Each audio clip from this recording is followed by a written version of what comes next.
Red Foxes opened the 2010-2011 season against the St. John's Red Storm. We're here in Manhattan, Kansas, Bramlage Coliseum, campus of Kansas State University. My name is Jeff Ralton. I'm joined by Marist head coach Brian Giorgis. Coach, the big storyline this offseason is that Rachel Fitz is no longer here. She graduated. You're going to have to come up with a way to replace Rachel Fitz. Losing her and all that she did for this program the last few years, how did that change the team this year now without her?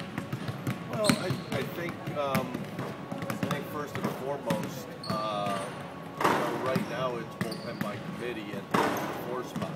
I think all the kids, Brandy Gang, Emily Stallings, Emma O'Connor, all come back in pretty good shape and played pretty well in the preseason, and nobody's outshined anybody else. Maria Laterza has come back pretty well. Kate lost 15 pounds over the summer, so we have 5 people there, and if we need to, we can throw in Kelsey Baden at the 4. We've got a lot of people there right now.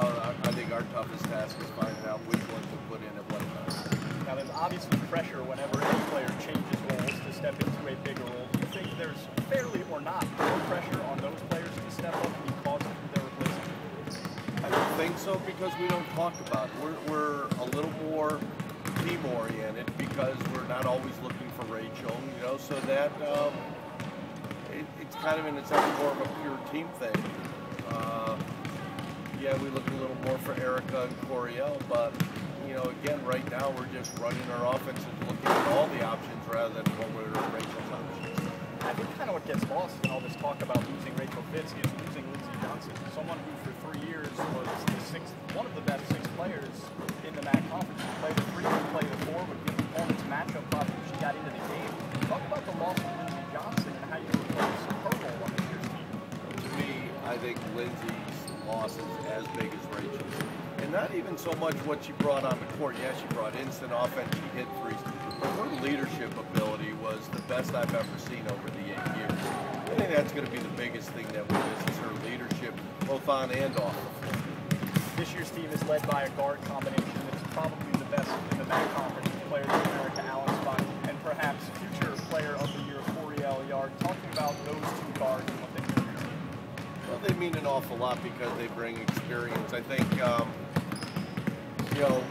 with Erica, we're asking her to do more things, and she already does so much for us, whereas with Coriel, we need her to keep doing the things that she's been doing, which is give us breakdown ability and scoring ability. So,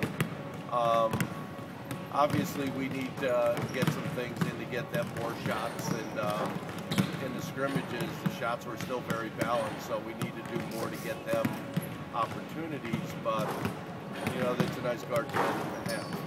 3 freshmen will be making their collegiate debuts in the near future. Let's talk about them one by one so fans can get acquainted with the 3 freshmen on this year's team. Let's start with Casey Doolin, a guard from Fairfield County, Connecticut. What she brings to the team? I think she brings a lot of athleticism and a great ability to get to the basket. She's still trying to feel her way, getting used to the speed of the college game and how people help and stuff. But in West Point, she had 17 points, so she was able to do a lot of things. Her thing is trying to keep her turnover level down and really understanding what we're doing. Second guard recruit is Ben Lockington. Had a chance to see some of Lockington in a couple preseason practices. This is a kid from the Syracuse area who can shoot the lights out. She's probably been the best of the 3 freshmen so far throughout the preseason. Like you said, she has shot the ball extremely well. She seems to grasp it a little faster than the other 2, although the other 2 are getting it more and more each day. You're right, she does shoot the ball well, but she can take it to the hole. And she's got a lot of length, which can cause problems for people on defense. Thirdly, Emma O'Connor is your post freshman this year. O'Connor is a player that Debbie was telling you earlier she's very excited about. It might have the highest ceiling out of all 3 of them. Can you see her fitting this year? I think she does. I think right now her biggest thing is getting used to what we're doing. In the scrimmages, she went in and won her first rotation at West Point and had 8 points, in a minute and a half. So, she has the ability to score. She's an excellent rebounder, very athletic. Right now, she just has to get used to the pace of the game at this level. Well, those 3 freshmen and the entire team have an extraordinarily tough first test against the St. John's Red Storm, a team that's picked 5th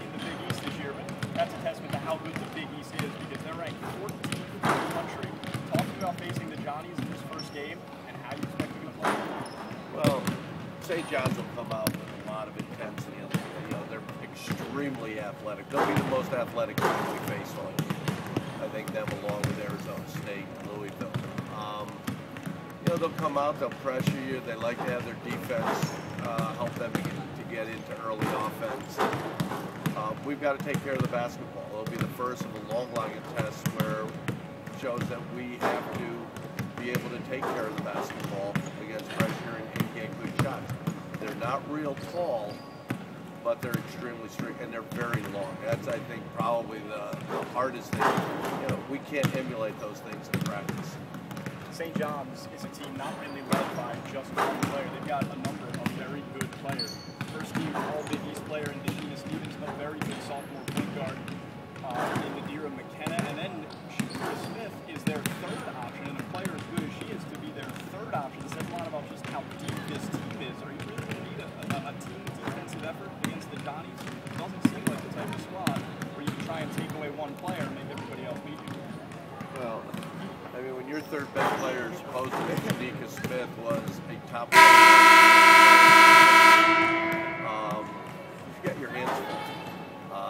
They, like I say, they just really get after you. They like to get to the basket.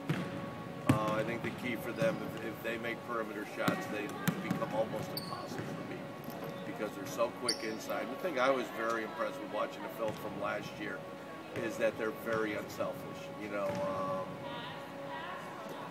their point guard just gets the ball to everybody, and they're not afraid to share it, and that helps to get them easy shots.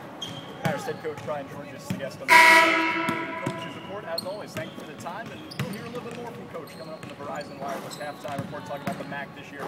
Great schedule for Marist. So, Coach, we'll talk to you in a bit. See you at halftime, Jeff.